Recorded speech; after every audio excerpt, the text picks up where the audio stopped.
Hello student, स्वागत है आपका फिजिक्स विथ इलेक्ट्रॉनिक्स पाठशाला में।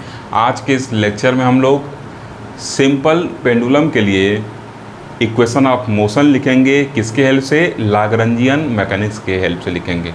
ठीक, अभी तक हम लोग सिंपल पेंडुलम जो पढ़ते थे उसमें हम लोग जो इक्वेशन ऑफ मोशन लिखते थे, आप सिंपल हार्मोनिक मोशन वाला चैप्टर याद करिए, उसमें हम लोग equation of motion Newton's law को अप्लाई करके लिखते थे। लेकिन अब हम लोग लाग्रांजियन मैकेनिक्स पढ़ रहे हैं, तो अब जो हम इक्वेशन ऑफ मोशन लिखेंगे किसके लिए? इस सिंपल पेंडुलम के लिए, उसको लाग्रांजियन मेथड अप्लाई करके लिखेंगे। ठीक, तो सबसे पहले देख लेते हैं कि एग्जाम में ये क्वेश्चन कैसे पूछता है। तो देखिए एग्जाम में क्वेश्चन ये वाला कैसे पूछता है। कहता है कि obtain an equation of motion of a simple pendulum, ठीक, by using Lagrangian method and hence deduce the formula for its time period. ठीक, आप देखेंगे कि जो रिजल्ट हम लोग न्यूटोनियन मैकेनिक्स में यूज करके निकाले थे, सेम रिजल्ट यहाँ भी मिलेगा। क्लियर? तो अब हम लोग को क्या क्या रिक्वायरमेंट है, पहले हम समझ लेते हैं। जो हम पेंडुलम बनाए उसको समझ लेते हैं। ये क्या है? एक फिक्स सरफेस है, वहाँ से क्या किए हैं, एक पॉइंट सी है, इसको पॉइंट ऑफ सस्पेंशन कर रहे हैं, और यहाँ से क्या कर रहे हैं, एक इनएक्सटेंसिबल स्ट्रिंग, मतलब ये स्ट्रिंग की लंबाई में चेंज नहीं होगा। इस स्ट्रिंग को जिसकी लेंथ यल है उसके थ्रू क्या कर रहे हैं, एक बाब को यहाँ लटका दिए हैं। अब क्या कर रहे हैं, इसको थोड़ा सा यहाँ पे ला के छोड़ दे रहे हैं। जैसे यहाँ पे आएगा क्या होगा, ये ऑक्सीलेशन करने लगेगा। क्लियर है? तो यहाँ पे मान लेते हैं किसी पॉइंट ए पे आ गया। अब यहाँ से एक परपेंडिकुलर बी ड्रा कर दिए हैं। क्यों ऐसा किए हैं आगे भी देखा जाएगा, ठीक, कि क्यों ये परपेंडिकुलर ड्रा किए हैं। अब देखिए ये क्या है, एसी है। एसी का लेंथ भी यल के बराबर होगा, क्योंकि जो स्ट्रिंग है उसका लेंथ क्या है, सेम है। तो चाहे यहाँ जाए चाहे यहाँ जाए, हर जगह यल क्या होगा, सेम होगा। और थीटा मान ले रहे हैं क्या हो रहा है, इसके अंदर ये थीटा डिस्प्लेसमेंट हो रहा है। ठीक, मतलब स्ट्रिंग यहाँ से यहाँ तक चला जा रहा है। ओके, तो अब हम लोग क्या करेंगे, इसका सलूशन डाल के लिखेंगे। पहले समझ लेते हैं कि हम लोग को क्या क्या रिक्वायरमेंट है। तो देखिए लाग्रांजियन इसके लिए लिखना है, तो लाग्रांजियन का वैल्यू क्या होता है, kinetic energy minus potential energy बराबर होता है L equal to T minus V होता है। और फिर लाग्रांजियन इक्वेशन ऑफ मोशन लिखना, मतलब लाग्रांजियन इक्वेशन ऑफ मोशन के हेल्प से इसको क्या करना है, इसके लिए इक्वेशन ऑफ मोशन लिखना है। ठीक, तो अब देखिए इसको हम स्मॉल एक्सीलरेशन के लिए कंसिडर कर रहे हैं। तो जब पेंडुलम को हम स्मॉल एक्सीलरेशन के लिए कंसिडर करेंगे तो उसको कंजर्वेटिव सिस्टम मान सकते हैं। ठीक, या आप इसको अनडैम्प्ड कंडीशन ये मान सकते हैं कि ये क्या होगा, इसमें डैम्पिंग नहीं होगा, एयर रेजिस्टेंस वगैरह नहीं रहेगा। तो वो वाला कंडीशन आप मान सकते हैं कि ये पेंडुलम तब उस कंडीशन में क्या होगा, अगर अनडैम्प्ड कंडीशन मानेंगे तो ये क्या होगा, कंजर्वेटिव सिस्टम रहेगा। ठीक, और जब कंजर्वेटिव सिस्टम रहेगा तो हमको पता है कि जो इक्वेशन ऑफ मोशन होता है फॉर कंजर्वेटिव सिस्टम, वो क्या होता है, डी बाई डी टी करली यल ओवर करली क्यू जे माइनस करली यल ओवर करली क्यू जे। यहाँ देखिए क्यू जे डॉट रहेगा, यहाँ Q J is equal to 0 रहता है। और यही अगर नॉन कंजर्वेटिव सिस्टम रहता है तो यहाँ क्यू जे डैश आता है, हम लोग पीछे देख चुके हैं। ठीक, तो अब हम लोग का टारगेट क्या होगा कि हम लोग किसी तरीके से काइनेटिक एनर्जी निकालें और पोटेंशियल एनर्जी सिस्टम का निकालें, और फिर क्या करें, इन दोनों को घटा दें तो लाग्रांजियन मिल जाएगा। और फिर लाग्रांजियन क्या करें, लाग्रांजियन वैल्यू पुट करके इसको सॉल्व कर दें। तो इस दिए गए सिस्टम के लिए, दिए गए सिंपल पेंडुलम के लिए हमको क्या मिल जाएगा, इक्वेशन ऑफ मोशन मिल जाएगा with the help of Lagrangian. Okay, देखिएगा कि जो हम लोग न्यूटोनियन मैकेनिक्स में सॉल्व किए थे वही रिजल्ट सेम आएगा इससे सॉल्व करने पे। ठीक, अब यहाँ पे देखिए क्यूजे क्या है, जनरलाइज कोऑर्डिनेट है, लेकिन अब यहाँ पे जनरलाइज कोऑर्डिनेट क्या होगा, थीटा होगा। जब मैं जनरलाइज कोऑर्डिनेट आपको पढ़ाया था, बताया था कि मिनिमम नंबर ऑफ कोऑर्डिनेट जिससे पता चल सके कि क्या हमारा सिस्टम की पोजीशन क्या है, तो यहाँ क्या है, थीटा। थीटा से पता चल जाएगा कितने एंगल पे है। ठीक, मैं वहाँ समझाया भी था क्यों थीटा होता है। तो अगर आप जनरलाइज कोऑर्डिनेट वाला मेरा वीडियो नहीं देखें तो पहले उसको देखिए, तभी ये समझ में आएगा। और मैं हर एक लेक्चर में कहता हूँ कि अगर आपको अच्छे से समझना है, ये थर्ड ईयर का फिजिक्स है, खिलवाड़ नहीं है। अगर आपको अच्छे से समझना है तो आप हर एक लेक्चर को सीरीज वाइज देखिए। अदरवाइज अगर आप बीच में देख रहे हैं तो उसके देखने का कोई मतलब नहीं है, क्योंकि इसका नाम आप याद कर रहे हैं तो याद तो आप बुक से भी कर सकते हैं। ओके, तो अगर सीरियसली पढ़ रहे हो तो लेक्चर को सीरीज वाइज देखिए। थोड़ा टाइम जरूर लगेगा, लेकिन ऐसा ऐसा एक्सप्लेन किया हूँ कि आप उसको अच्छे से ज़रूर समझ जाएंगे। तो अब यहाँ क्या करेंगे, ये थीटा इस केस में जनरलाइज कोऑर्डिनेट होगा, तो क्यू जे डॉट की जगह हम क्या करेंगे, जो क्यू जे है डॉट की जगह थीटा डॉट लिखेंगे, और क्यू जे की जगह क्या लिखेंगे, थीटा लिखेंगे। ठीक, इससे इसको क्या करना पड़ेगा, रिप्लेस करना पड़ेगा। क्लियर है? तो चलिए देखेंगे नेक्स्ट सेशन के अंदर कि एग्ज़ाम में कैसे इसको लिख कर आना है। ओके स्टूडेंट, तो अब देखिए एग्जाम में कैसे लिख कर आना है इस चीज़ को हम लोग देखेंगे। ठीक, तो लिखेंगे कि अ simple pendulum consist of a point mass called बाप। ठीक, एक पॉइंट मास कंसिडर करेंगे, ठीक, जिसको क्या कहते हैं हम बाप कहते हैं, और क्या है suspended at the lower end of a massless and in extensible string. और ये क्या है, एक मासलेस और इन एक्सटेंसिबल स्ट्रिंग के लोअर एंड पे क्या होता है, लटका होता है। Clear, of constant length L. जब इन एक्सटेंसिबल कर दिए हैं तो उसका लेंथ क्या होगा, कांस्टेंट होगा, जो क्या एल के बराबर है। क्लियर है चीज़। Fixed at its upper end to a fixed rigid support. और जो इसका अपर एंड है इसका स्ट्रिंग का, वो क्या है, एक रिजिड सपोर्ट से फिक्स रहता है। आप यहाँ पे रिजिड सपोर्ट सी भी लिख सकते हैं। ठीक, और देखिए ये भी लेंथ क्या होगा, एल ही होगा। यहाँ से यहाँ तक भी क्या होगा, ये आपका एल होगा। क्लियर है। अब फिर आगे क्या लिखेंगे, अब इसको थोड़ा सा हम डिस्प्लेस करना है, इसको एक्सीलरेशन में लाना है, तभी ना इक्वेशन ऑफ मोशन इसका डिसाइड करेंगे। तो अब क्या लिखेंगे, let theta be the angle made by bob at any instant T. थोड़ा सा किसी टाइम टी पर मान लिए, थोड़ा सा डिस्प्लेस कर रहा है और मान ले रहा है किसी टाइम टी पे जो इसका पोजीशन है वो इसके किससे, मीन पोजीशन से थीटा एंगल पर है। ठीक, तो वही लिखें theta with the angle made by bob at any instant T with its mean position OC. जो इसका मीन पोजीशन ओसी है यहाँ पे स्थिर था, इसको मीन कहते हैं, और जो मैक्सिमम जितना जाएगा उसको एक्सट्रीम पोजीशन कहते हैं। तो मीन पोजीशन ओसी से मान लेना है किसी टाइम टी पर जो बाब है वो थीटा एंगल बना रहा है। ठीक, अब देखिए हम लोग क्या लिखे थे, L equal to T minus V लिखे थे। तो अगला टारगेट क्या हमको, कि अगला टारगेट है काइनेटिक एनर्जी और पोटेंशियल निकालना। तो हमको पता है काइनेटिक एनर्जी क्या होता है, हाफ एम बी स्क्वायर होगा। जब ये मोशन में है तो इसका कुछ लीनियर वेलोसिटी होगा, तो उसको हम वी स्क्वायर कर दिए। ठीक, लेकिन अब वी स्क्वायर का वैल्यू हमको निकालना पड़ेगा इस टी के वैल्यू को निकालने के लिए। ठीक, और टी का वैल्यू हमको जनरलाइज कोऑर्डिनेट के टर्म में लाना पड़ेगा। और अभी बताए थे कि इस केस में जो जनरलाइज कोऑर्डिनेट होगा वो क्या होगा, थीटा होगा। तो अब क्या करेंगे, लिखेंगे since angle equal to arc upon radius. अब जो एंगल होगा कितना, मान लेना है कि ये इतना जा रहा है। ठीक, यस डिस्टेंस चला है स्मॉल यस, तो थीटा इक्वल टू क्या होगा, आर्क, और रेडियस कितना है यल, ये जो लेंथ होगा ये रेडियस होगा। ठीक, ऐसे ही बनाएगा। अगर इसको चाहो तो घुमा दे तो कितना होगा, सब चारों तो घुमाएंगे तो रेडियस कितना होगा, यल होगा, क्योंकि यल तो फिक्स ही है, तो वही रेडियस हो गया। ठीक, तो आर्क कितना है, यस है, और लेंथ कितना है, लेंथ का वैल्यू क्या है, यल है। ठीक, उसी को रेडियस कहेंगे, तो S equal to L theta हो गया। ठीक, अब यहाँ से हमको क्या करना है, भी का वैल्यू निकालना है। ओके, अब हम क्या करेंगे, भी के वैल्यू को निकालेंगे और टी में क्या करेंगे, ले जाकर सब्स्टिट्यूट करेंगे।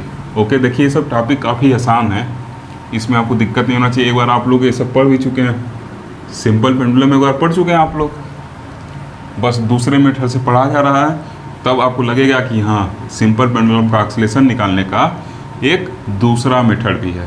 ठीक, अब देखिए क्या करें, डिफ्रेंशिएट कर देकर इक्वेशन नंबर 2 को लिखेंगे, differentiating equation 2 with respect to time comma we है। अब क्या कर रहे हैं, टाइम टी कर दे रहे हैं। ठीक, इसके इसमें हमने क्या करें, इसको डिफ्रेंशिएट कर रहे हैं। इधर क्या हो जाएगा ds बाई डी टी, और इधर क्या हो जाएगा, यल आपका क्या कांस्टेंट है। ठीक, और ये क्या हो जाएगा, D theta by D T हो जाएगा, यल कांस्टेंट है, तो अगर यल कांस्टेंट बाहर निकालेंगे D theta by D T हो जाएगा। अब देखिए इसका डिस्प्लेसमेंट कितना हुआ है, यस डिस्प्लेसमेंट हुआ है पेंडुलम का, तो rate of change of displacement को हम वेलोसिटी कह सकते हैं। तो अगर यस हमारा डिस्प्लेसमेंट है तो D S by D T क्या होगा, वेलोसिटी होगा। तो इट मीन्स दैट जो भी का वैल्यू होगा क्या होगा, यल। और क्लासिकल मैकेनिक्स में D theta upon D T को हम क्या कहते हैं, थीटा डॉट कहते हैं, ऐसे ही D X by D T को एक्स डॉट कहते हैं, ये सब तो आपको पता ही है। तो भी इक्वल टू क्या हो गया, यल थीटा डॉट हो गया। ठीक, तो ये क्या हो गया, इक्वेशन नंबर हम लोग का, ये इक्वेशन नंबर 3 हो गया। अब क्या करेंगे, लिखेंगे using equation 3 in equation first comma we है।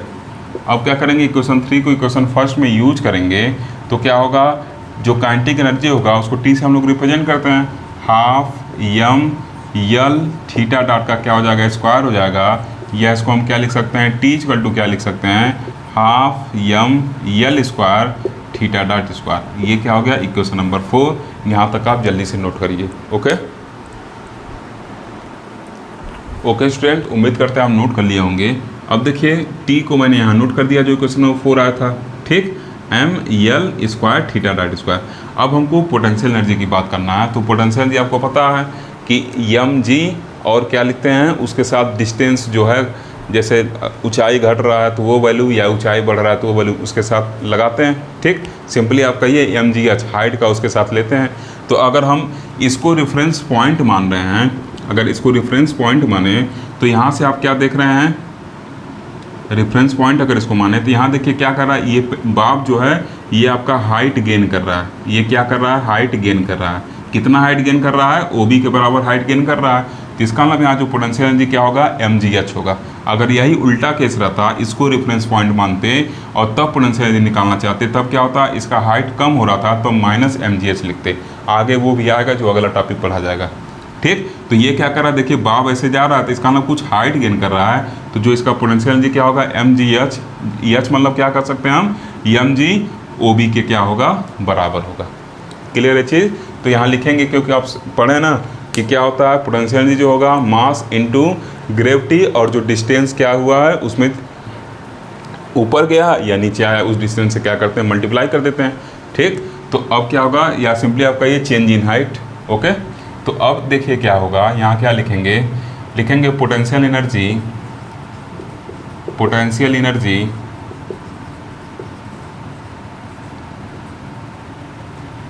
Is given by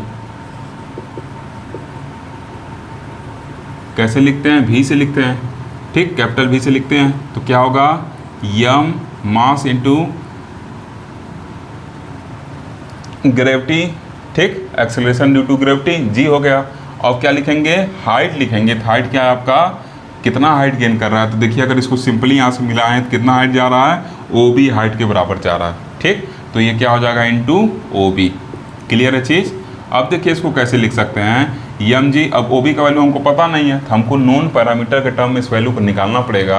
non parameter बोले तो लेंथ और थीटा के टर्म में हम इसका वैल्यू क्या करेंगे, निकालेंगे। क्योंकि जो हम क्या क्या माने हैं, हम शुरू में बता दिए थे एग्जामिनर को कि यल लेंथ है, थीटा क्या है, इसका जो है डिस्प्लेसमेंट है, एंगुलर डिस्प्लेसमेंट है। ठीक, तो उसी के टर्म में हम वैल्यू निकालना चाह रहे हैं। तो अब देखिए ओ बी को निकालने के लिए क्या करना पड़ेगा, ओ बी क्या होगा, जो ओ बी होगा आपका वो किसके बराबर होगा, तो पूरे में से ओ सी में से अगर हम क्या करें, बी सी को घटा दें, ओ सी में से अगर बी सी को घटा दें तो हमको ये वैल्यू मिल जाएगा। ठीक, तो ओ सी में से बी सी घटाने पे वैल्यू मिलेगा। तो क्या हो जाएगा, ओ सी माइनस क्या हो जाएगा, ओ बी, सॉरी ओ सी माइनस सी बी। ठीक, इस पूरे वैल्यू में से क्या करें, इतना वैल्यू घटा देंगे तो ये वैल्यू बच जाएगा। क्लियर है। अगर आपको यहाँ कन्फ्यूजन हो रहा हो कि सर यहाँ तक यल बनाए हैं तो आप इसको ऐसे बना सकते हैं। ठीक, ऐसे इसको यहाँ से दिखा सकते हैं कि ओ ए के बराबर होगा। क्लियर है, ऐसे आप इसको देख सकते हैं। ठीक, कि कितना हाइट गेन किया है। ओके, तो अब देखिए यहाँ से क्या होगा, एम जी ओ सी का वैल्यू क्या है, ओ सी किसके बराबर है, यल के बराबर है, और सी बी का वैल्यू हमको निकालना पड़ेगा। तो सी बी देखिए क्या होगा, इसको निकालना पड़ेगा। तो अगर हम यहाँ साइड में कैलकुलेशन कर लेते हैं, लिखें ट्रायंगल, किसमें, ट्रायंगल बी ओ सी में या सी बी ओ में अगर हम बात करें तो कास थीटा बराबर क्या होगा, बेस अपन हाइपोटेनस। तो बेस क्या है आपका, जिसमें बनेगा वो बेस है और 90 के सामने वाला हाइपोटेनस होता है। ये 90 डिग्री है तो ये हाइपोटेनस होगा, ये क्या होगा, बेस होगा जिस पर एंगल बना हुआ है। तो क्या हो जाएगा, बेस का वैल्यू क्या होगा, सी बी के बराबर होगा, और हाइपोटेनस किसके बराबर है, यल के बराबर है। तो यल हो गया। तो यहाँ से जो सी बी का वैल्यू आएगा यल कास थीटा के बराबर आएगा। ठीक, ये एग्जाम में आपको लिखना नहीं है, बस समझाने के लिए कैलकुलेशन करवाएं। ठीक, तो यल कास थीटा हो गया। अब यहाँ से देखिए जो भी का वैल्यू आएगा क्या आएगा, एम जी यल अगर कॉमन ले लें तो 1 माइनस कास थीटा के बराबर आएगा। And this is equation number 5। Note करिए। ओके, यहाँ तक हो गया होगा। अब मैं इसको इरेज करता हूँ। ओके स्टूडेंट, तो इक्वेशन नंबर 4 और 5 को मैं यहाँ नोट कर दिया हूँ क्योंकि अभी यूज करना है। ठीक, अब आगे क्या लिखेंगे, लिखेंगे we know that we know that the Lagrangian of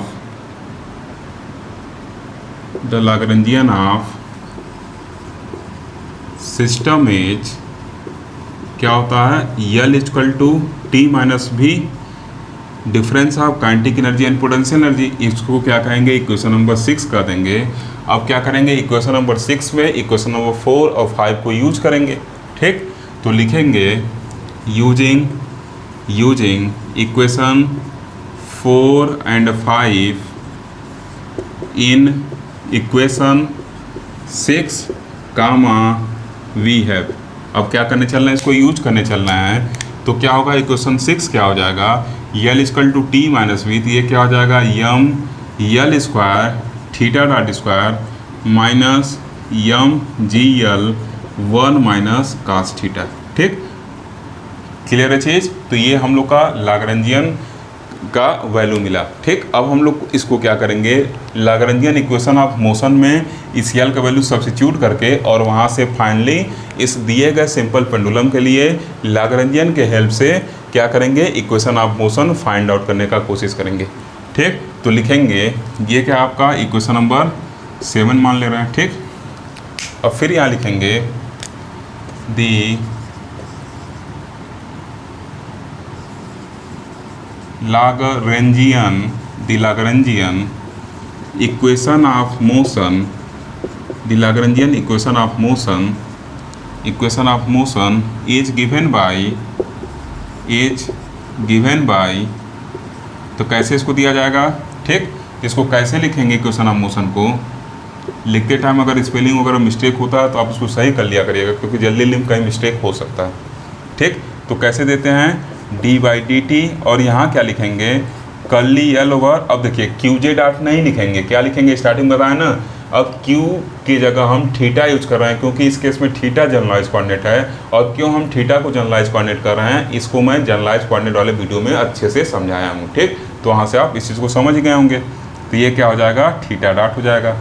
okay, अब फिर इधर क्या हो जाएगा, माइनस कर्ली L ओवर। अब यहाँ क्या हो जाएगा, थीटा रहेगा इज इक्वल टू 0। ठीक, और स्टार्टिंग में इज इक्वल टू 0 इसलिए लिख रहा हूँ क्योंकि स्टार्टिंग में ही आपको बता दिया हूँ कि ये अनडैम्प्ड कंडीशन मान रहे हैं कि इसमें क्या है, जो ऑक्सीलेशन है आपका क्या हो रहा है, एनर्जी लॉस इसमें नहीं हो रहा, कंजर्वेटिव इसको मान के चलना है। ठीक, नहीं तो अदरवाइज क्या होगा, एनर्जी लॉस वगैरह होगा तो नॉन कंजर्वेटिव हो जाएगा। लेकिन जो इसको अभी तक किया गया है, जितने बुक फॉलो किए हैं सब ये क्वेश्चन फॉलो किया, मतलब कंजर्वेटिव मान के फॉलो किए हैं। इस वजह से मैं भी कंजर्वेटिव मान के फॉलो कर रहा हूँ। अपने दिमाग में ये चीज़ रखिएगा कि ये अनडैम्प्ड ऑक्सीलेशन की बात हो रही है। ठीक, तो अब देखिए क्या हो गया, ये इक्वेशन नंबर 8 मिल गया।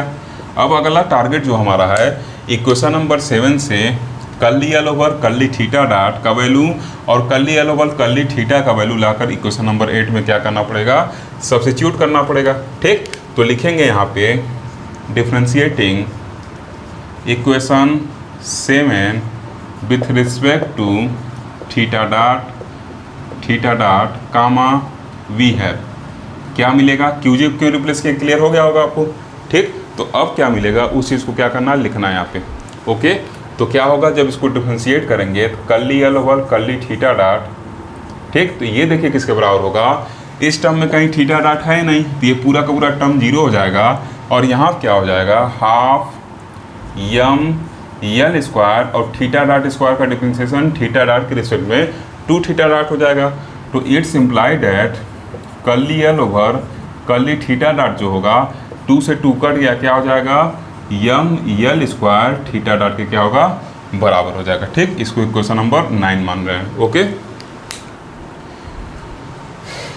अब फिर क्या करेंगे, उसको एक बार थीटा डॉट के रिस्पेक्ट में हम कर चुके हैं, अब क्या करेंगे, थीटा के रिस्पेक्ट में उसको डिफ्रेंशिएट करेंगे इक्वेशन नंबर 7 को। ठीक, तो इसके नीचे जो लिखना है, अब मैं उसको ऊपर यहाँ लिख रहा हूँ, तो आप नोट्स में ऊपर लिखिएगा, सॉरी नोट्स में इसके नीचे लिखिएगा। ठीक, मैं ऊपर लिख रहा हूँ। अब क्या लिखेंगे, again differentiating equation 7 with respect to theta, comma we get. अब फिर क्या करेंगे, इसको थीटा के रेशियो में डिफरेंशिएट करेंगे तो क्या मिलेगा, यहाँ से क्या हो जाएगा curly L over curly theta. अब देखिए क्या इसमें थीटा का कोई टर्म है, नहीं है, इसका मतलब ये पूरा टर्म वैनिश हो जाएगा और इसमें थीटा का टर्म है। लेकिन यहाँ भी देखिए माइनस एम जी एल को एज इट इज़ लिख लिया हम, ठीक, पहला टर्म तो जीरो हो जाएगा, उसका बातें खत्म, ठीक। अब देखिए ब्रैकेट में भी वन कांस्टेंट है तो इसका जीरो हो जाएगा और कास थीटा का थीटा का ratio derivation minus sine theta हो जाएगा, तो यहाँ क्या हो जाएगा प्लस साइन थीटा। तो इसका मतलब जो ये वैल्यू मिलेगा curly L over curly theta, ये किसके बराबर होगा, ये किसके बराबर होगा आपका, ये जो वैल्यू होगा minus M G L sine theta के क्या होगा बराबर होगा। ओके, इसको इक्वेशन नंबर 10 कर देंगे। अब इक्वेशन नंबर 9 और 10 से जो वैल्यू मिला उसको इक्वेशन नंबर 8 में सब्स्टिट्यूट करेंगे और सॉल्व कर देंगे। हमको इस दिए गए सिंपल पेंडुलम के लिए क्या हो जाएगा, लाग्रेंजियन इक्वेशन मिल जाएगा। ओके, अब देखिए जो चीज़ पिछले सेशन में जितने इक्वेशन आए थे सबको मैं किनारे लिख दिया हूँ, आप इनको दोबारा मत लिखिएगा, मुझे समझाना इस वजह से लिखा हूँ यहाँ पे, ठीक। अब क्या करेंगे, इक्वेशन 9 और इक्वेशन 10 से curly L over curly theta dot और curly L over curly theta का वैल्यू ले जाके इक्वेशन 8 में सब्स्टिट्यूट करेंगे और उसको सॉल्व कर देंगे तो हम लोग का सोल्यूशन मिल जाएगा, ठीक, जो डिजायर रिजल्ट था। तो क्या करेंगे, लिखेंगे using equation 9 and 10 in equation 8 comma we get. तो क्या होगा यहाँ से डी बाई डी टी, ठीक। अब curly L over curly theta dot का वैल्यू क्या है, M L square theta dot और फिर यहाँ पे इसका वैल्यू क्या है minus curly L over curly theta का वैल्यू क्या है, तो माइनस है और वहाँ भी माइनस है, तो क्या हो जाएगा plus M G L sine theta is equal to 0। तो यहाँ से क्या हो जाएगा, ये value M L square constant है और क्या हो जाएगा, ये इस तरह आएगा D theta dot upon D T. इसका मतलब क्या है, जब थीटा के एक बार टाइम के रिस्पेक्ट डिफरेंशिएट करते हैं थीटा डॉट होता है, दोबारा कर रहे हैं तो डबल थीटा डॉट के ऊपर डबल डॉट हो जाएगा, ठीक। तो यहाँ क्या लिख सकते हैं, theta double dot plus M G L sine theta is equal to 0। अब देखिए यम क्या है, कॉमन है, कॉमन ले सकते हैं, ले उधर भेज सकते हैं, यल भी ले सकते हैं, तो ऐसे लिख सकते हैं ना, यल थीटा डबल डॉट, ठीक, plus G sine theta is equal to 0। अब इसको नीचे भेज देते, खत्म हो गया, ठीक। तो क्या बचेगा, और फिर यल से अगर डिवाइड कर दें तो कैसे लिखेंगे, डायरेक्ट हम इसको लिख रहे हैं, एक लाइन स्किप कर रहे हैं, उम्मीद करते हैं आप समझ जाएंगे। ये क्या हो जाएगा, sine theta is equal to 0। अगर क्या हो थीटा का वैल्यू हमारा स्मॉल हो, इफ थीटा इज स्मॉल, तो अगर थीटा स्मॉल हो देन साइन थीटा, ऐसे आप उसमें भी यूज किए होंगे न्यूटोनियन मैकेनिक्स में, तो साइन थीटा क्या होगा, थीटा के इक्विवेलेंट होगा। इसको कैसे लिखेंगे, theta then sine theta equal theta, इसको इक्वेशन 11 कर रहे हैं, ठीक। फिर यहाँ लिख देंगे then equation 11 takes the form as कैसा रूप ले लेगा, ये theta double dot G by L और ये क्या हो जाएगा थीटा इज इक्वल टू 0। आप याद करिए सिंपल हार्मोनिक मोशन में आपको कुछ ऐसा इक्वेशन मिला था, ठीक, इक्वेशन नंबर 12। यही क्या है आपका लाग्रेंजियन इक्वेशन है, किसके लिए, सिंपल पेंडुलम के लिए, ठीक।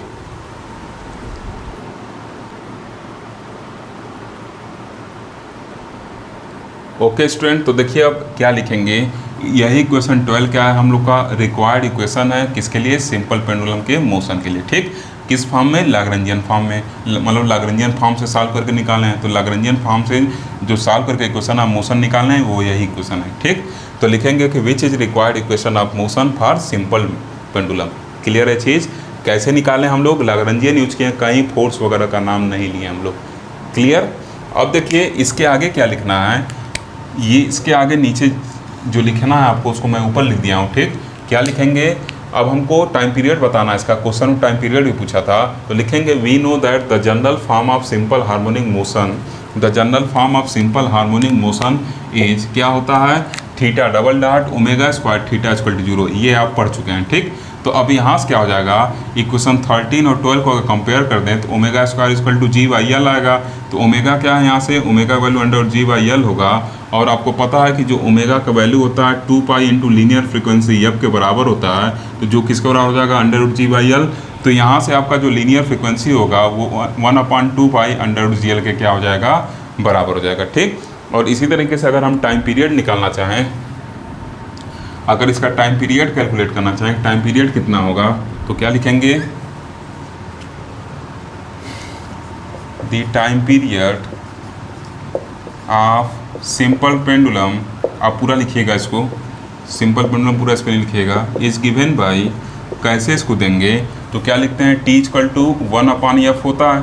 ठीक, तो पूरा का पूरा ये पलट जाएगा, तो क्या हो जाएगा 1 divided by 1/2 pi under root G by L होगा। ठीक, तो इट्स इम्प्लाइड डेट जो टी का वैल्यू होगा, वो टी का वैल्यू क्या होगा आपका, ये पूरा वैल्यू पलट गया, तो T equal to 2 pi under root E L by G होगा। ठीक, यही क्या होगा हम लोग का रिक्वायर्ड टाइम पीरियड होगा। ठीक, यहाँ लिख दीजिएगा, इसके नीचे लिखिएगा, यहाँ पे लिखिएगा इसको, which is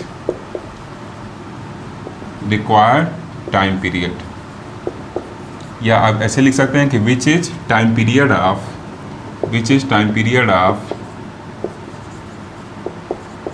of simple pendulum. ठीक, तो देखिए यहाँ से हम लोग टाइम पीरियड भी निकाल लिए सिंपल पेंडुलम का।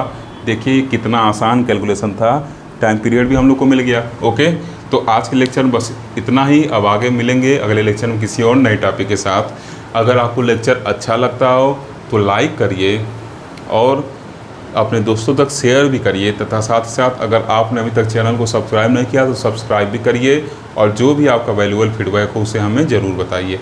Thank you for watching.